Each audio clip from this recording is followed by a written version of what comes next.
All right, today I want to answer a question that I get very frequently, which is how do you sneak a recorder into an audition considering that it's often against the rules? In my audition preparation, the audition recording itself was the most important piece of data that I could take from my audition experience. It's what helped me figure out why I didn't advance, and it's what helped me figure out what I should do next or what I need to change about my audition preparation process in order to make sure that that never happens in the future. So I just got a big box of audio recorders in the mail from B&H, so I want to show you what a few of those look like, and then I'll give you a few tips on how you can incorporate this into your audition preparation itself. If you want to download a list of all the audio recording devices I used in this video, along with links and my recommendation on which ones you should get, you can go download a PDF with all the details at robknopper.com/recordmyaudition. Why is it so necessary for you to record? During an audition performance, you're not in your right mind.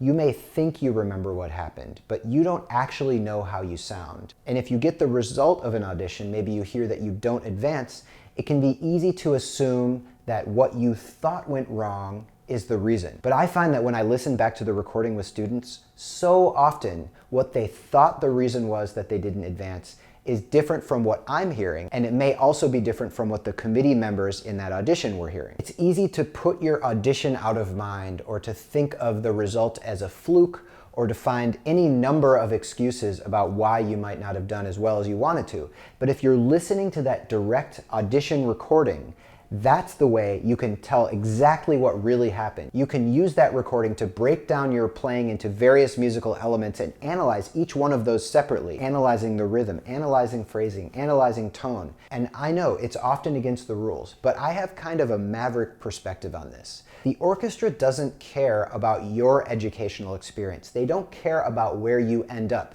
If you're not the winner, they have no vested interest in your development. All the orchestra wants is to choose the best player and be done with it. So sometimes they don't want you to record because your phone might go off and it might interrupt the audition, or they don't want you playing that recording for people later, or for any number of other reasons. It's just easier for the orchestra if the candidate is not recording. If the orchestra says that you're not allowed to record your audition, are you going to try to do it anyway? First of all, I have recorded every audition I've played, and I've never gotten caught for having my recorder. 2, I have never heard of anybody ever getting kicked out of an audition for bringing in their recording device. I think that the worst thing that could happen to you if they find you with the recording device is that they'll just take it away. But in the end, if it's against the rules, you have to take on that risk. You have to decide, well, once out of every maybe 30 auditions, if I'm bringing in my recorder, I might get kicked out. But in my opinion, it's worth it for you to gain that information from the majority of your auditions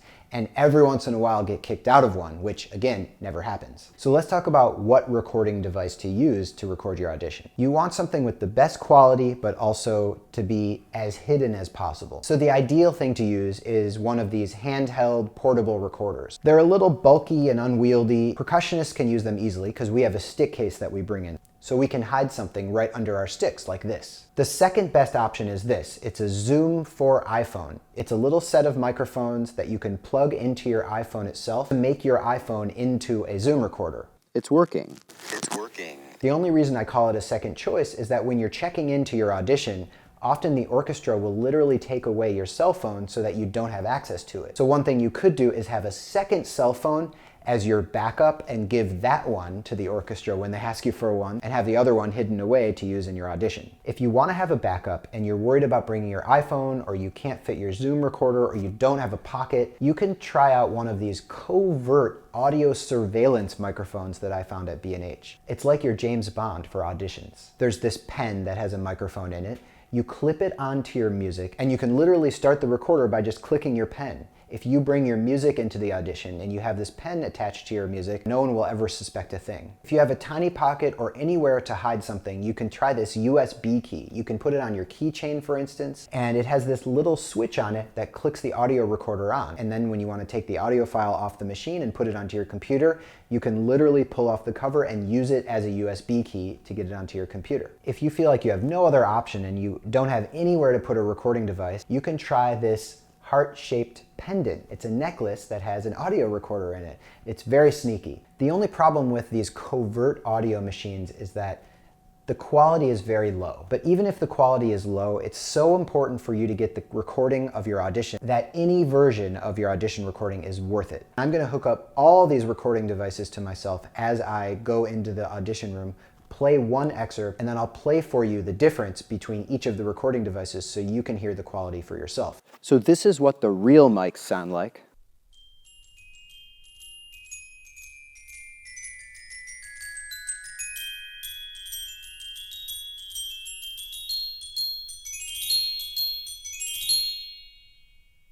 Obviously, that was my favorite. That's the best sound you can get, but of course that's impossible for an audition. This is what the Zoom sounds like.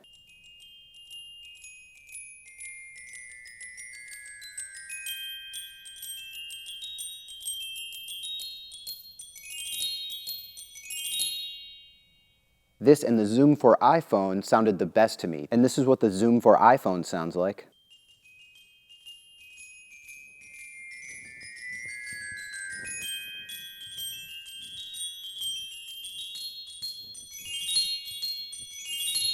You can tell it sounds a little bit different than the real Zoom, but I think that has to do with the microphone settings, and I was just using the default out-of-the-box ones, but I'm sure you can make it sound more like this if you wanted to. The only problem with this is that it was rubbing around in my clothing, so you can kind of hear the scratching of the clothing. But other than that, it was fine. This is what the heart pendant sounds like.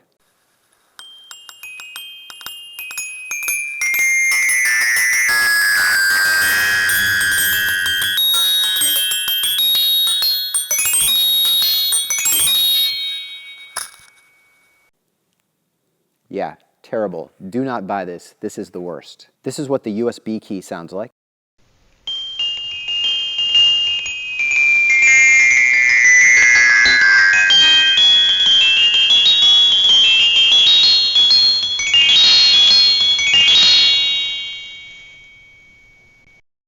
Okay, the sound wasn't good. It was obviously distorting and the gain was too high, but this is the easiest one to use. It's the most trustworthy. You know exactly when it's on and when it's off because there's the tiny little light. This is the second best covert device to use. This is what the pen with the cable that plugs into the top sounds like.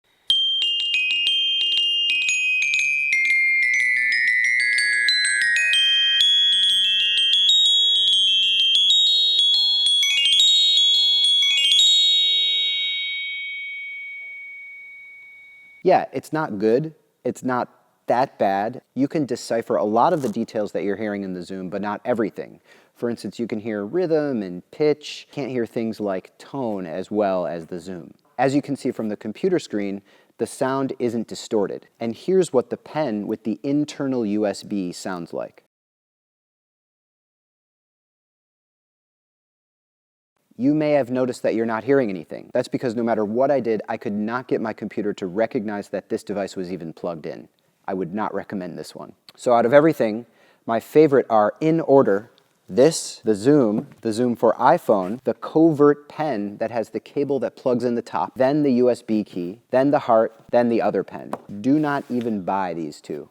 No matter what recording device you choose to record your audition, once you choose it, here's a few tips to keep in mind as you're preparing for that day of the audition. First of all, start recording with that device in your mock auditions. You don't want to have to be worried about where to put the recorder on the day of the audition. You should start incorporating it into your mock audition routine on a daily basis, or as often as you do mock auditions, so that you can get used to where to put it, where to turn it on, and that you don't have to spend much energy or attention on it on the day of the audition. Second, especially if you decide to use a lower quality audio recorder, you should compare that lower quality recording to a higher quality recording. So if you record both versions, high quality and low quality, then you can start to compare and understand, okay, my lower quality recording sounds like this, but it actually sounds like that. And knowing that, when you use only the lower quality version in an audition, you'll know the difference between that lower quality version and what you actually sounded like. When you record in an audition, the recorder is always with you, so it's very close to you. It's not an actual representative version of what the committee is hearing. So you should also record the difference between how you sound up close and how you sound far away, like where the committee will be listening to,